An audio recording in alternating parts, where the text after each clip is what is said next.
You get nothing. Amanda's voice echoed through my living room as she waved the wedding invitation in my face. James is marrying Olivia next month, and guess what?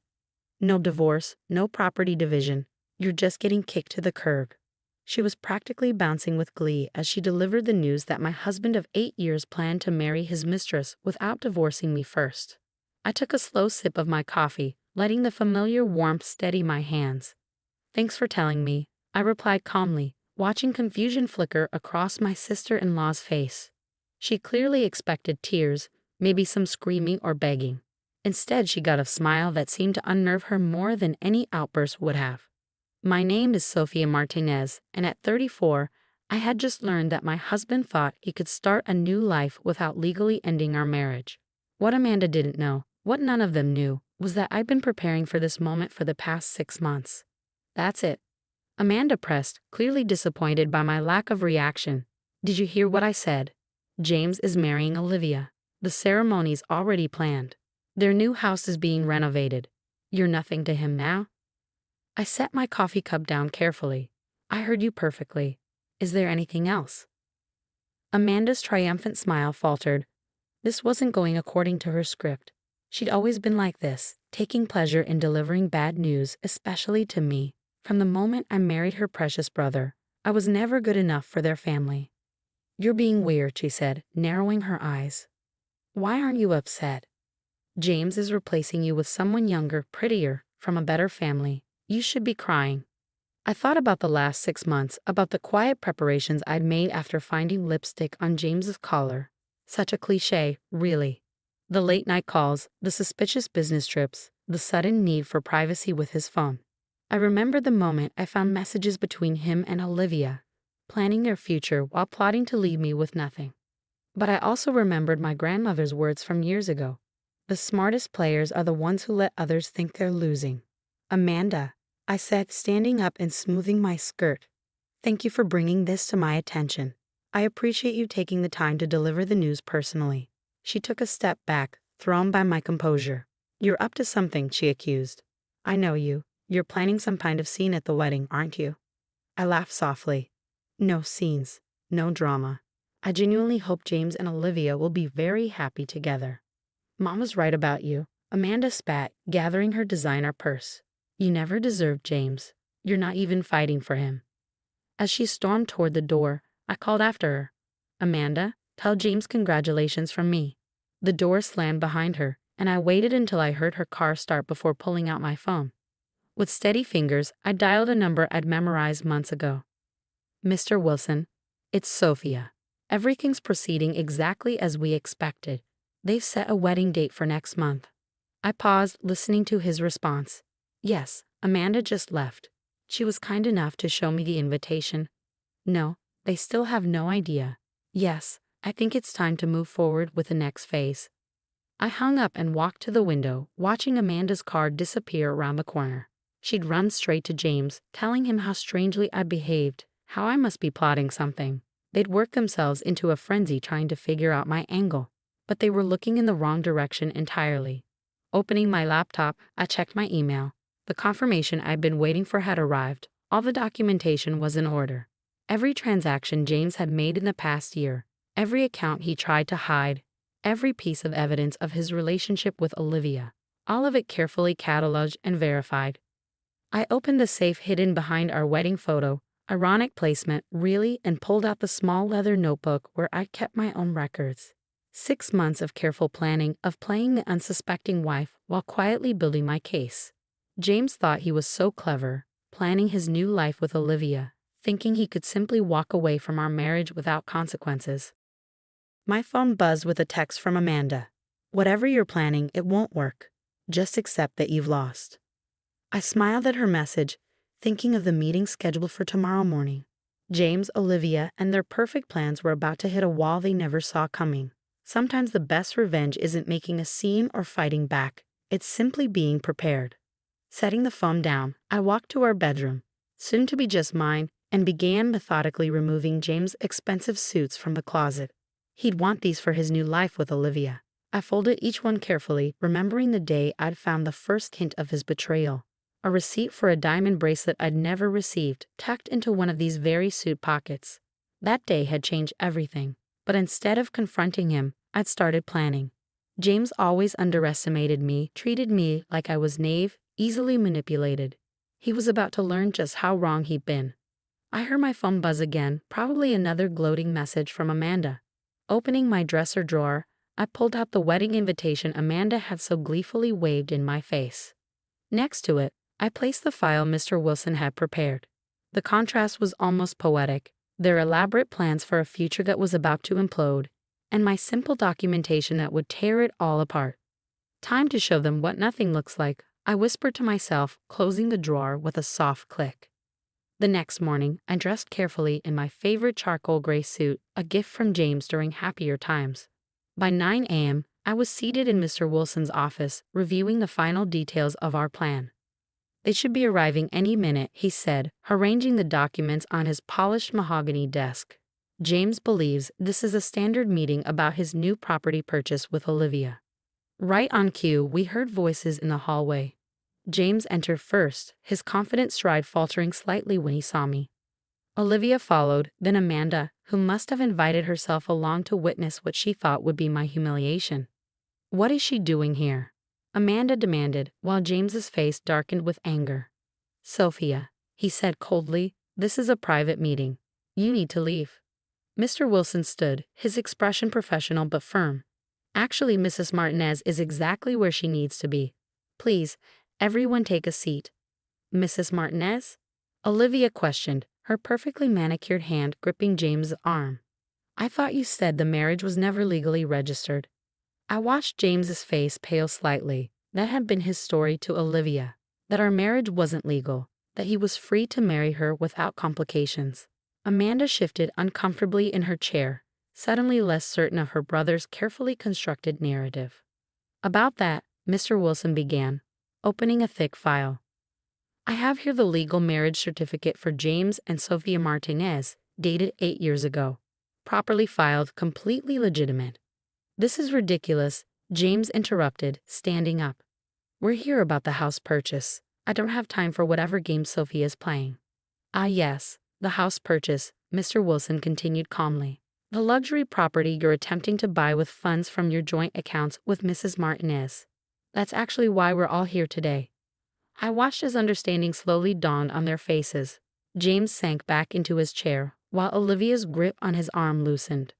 "Over the past 6 months, I spoke for the first time, my voice steady.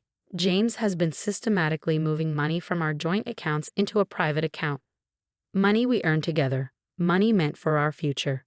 You had no right to track my finances," James snapped, but Mr. Wilson held up a hand. As his legal wife, she had every right. Moreover, Mrs. Martinez has documented evidence of financial misconduct, including attempts to hide marital assets and make unauthorized transfers. Amanda's smugness had completely evaporated. "James," she whispered, "what did you do?" Mr. Wilson laid out document after document, bank statements, property records, evidence of James's attempts to hide our marital assets. Each piece of paper stripped away another layer of his carefully constructed deception. "The house you're planning to buy," I said quietly, "you're using our joint savings for the down payment, money we saved together over 8 years of marriage. Did you tell Olivia that?" Olivia stood up abruptly, her face flushed. "You said it was your money," she accused James. "You said there wouldn't be any complications." "The complications," Mr. Wilson interjected, "are quite significant. Attempting to purchase property with marital assets while planning to deceive your legal spouse is fraud, Mr. Martinez." James' confidence had completely crumbled. "This isn't what it looks like," he tried, but even Amanda was shaking her head. "Mrs. Martinez isn't interested in pressing charges," Mr. Wilson continued. "What she wants is a fair and legal division of assets, starting with the immediate freezing of all joint accounts and a proper divorce settlement." I pulled out a document of my own, a comprehensive list of our marital assets and a proposed division that my lawyer had prepared. "I'm not trying to ruin anyone's happiness," I said, looking directly at James. "I just want what's fair." The room fell silent as James stared at the papers in front of him. His perfect plan was unraveling, and for once he had no smooth answers, no easy escape. If you refuse to cooperate, Mr. Wilson added, Mrs. Martinez is prepared to take this matter to court, where all of this would become public record. I watched as Olivia gathered her designer handbag, her engagement ring catching the morning light. We'll discuss this later, she said to James, her voice icy. I need to make some calls. As she left, Amanda stood up too, looking at her brother like she was seeing him clearly for the first time. Mom's going to have a fit when she hears about this, she muttered, following Olivia out. James and I were left alone with Mr. Wilson. The silence stretched between us, heavy with 8 years of shared history and 6 months of betrayal. Why didn't you just talk to me? He finally asked, his voice hoarse. Why all this secret planning? I stood up, smoothing my suit jacket. Would you have listened? Or would you have just found a way to hide everything better? He had no answer for that. As I walked to the door, I turned back one last time. I loved you, James. I deserved better than being discarded without a second thought. Leaving the office, I felt lighter than I had in months. The carefully constructed plan had worked perfectly, but more importantly, I finally stood up for myself. Amanda's words echoed in my mind. You get nothing. She had been wrong about so many things, but mostly about what nothing really meant. The weeks following the meeting brought changes I hadn't expected. Olivia disappeared from the picture entirely, apparently deciding that a man who would lie about his marriage wasn't worth the drama. Amanda, surprisingly, was the first family member to reach out. I owe you an apology, she said over coffee at a small cafe downtown. I was horrible to you, and I was wrong. I stirred my latte, watching the foam swirl. Why the change of heart? After the meeting, I did some digging, she admitted. Found out about all the lies James had told everyone, not just Olivia. He even lied to Mom about where the wedding money was coming from. She paused, looking genuinely remorseful. I was so busy being his loyal sister that I never stopped to question anything. The divorce proceedings moved forward smoothly after that. James, stripped of his bravado and schemes, agreed to a fair settlement. The joint accounts were divided equitably, and I kept our house, the one I'd helped pay for with years of hard work. One evening, as I was sorting through old photos, deciding what to keep and what to let go, my phone buzzed with a text from James's mother. Can we talk? She asked. There's something you should know. We met in her garden, the same place where James and I had taken our engagement photos years ago. She looked older, more tired than I remembered. James's father was the same way, she said quietly, pruning her roses. Always chasing something new, thinking he could outsmart everyone. I stayed, made excuses for him. You're stronger than I was. She reached into her pocket and pulled out a small key. This opens a safety deposit box at First National. I've been saving something for years, just in case any of my children needed it. She pressed the key into my hand. Use it wisely. Inside the box, I found documentation of James's father's similar schemes. Hidden accounts, attempted property transfers, patterns that James had unknowingly repeated. I didn't need it anymore, but the gesture meant something. His mother had seen the signs and had prepared, just like I had. 6 months after the meeting in Mr. Wilson's office, I stood in my newly redecorated living room, looking at the space that was now truly mine. The walls were painted in colors I'd chosen, decorated with art that spoke to me. No more compromise, no more dimming my preferences to match someone else's expectations. Amanda visited regularly now, our relationship transformed into something I never expected, genuine friendship. She helped me redesign the garden, turning it into a peaceful retreat. You know what's funny? She said one day as we planted new flowers. James is the one who ended up with nothing. No wife, no girlfriend, no house. All because he thought he could have everything without consequences. I thought about that as I worked in my garden, about how nothing and everything could look so different depending on where you stood. I had lost a marriage but gained self-respect. Lost a husband but found my strength. The final divorce papers arrived on a sunny Tuesday morning. As I signed them, I remembered Amanda's gleeful declaration that I would get nothing. She had been right, in a way. I got nothing of what they thought mattered. No drama, no revenge, no public scenes. Instead, I got everything that truly counted, my dignity, my independence, and the satisfaction of knowing I had handled things on my own terms. That evening, I hosted a small dinner party, my first as a single woman. Amanda was there, along with James's mother and a few close friends who had supported me throughout everything. We raise our glasses in a toast, not to endings or beginnings, but to truth and resilience. To getting nothing, Amanda said with a wink, and gaining everything. As laughter filled my home, I thought about the woman I was 6 months ago. Listening to Amanda's cruel announcement, she had no idea that her attempt to break me would only reveal how unbreakable I had become. Looking around at the warm faces of people who had seen my true worth, I realized that sometimes getting nothing was the best thing that could happen to you. It cleared the space for something better, something real. The garden lights twinkled through the windows as night fell, and I smiled, knowing that this was just the beginning of my story. Not as someone's wife, someone's sister-in-law, or someone's disappointment, but as myself, complete and whole, ready for whatever came next. And that was worth everything.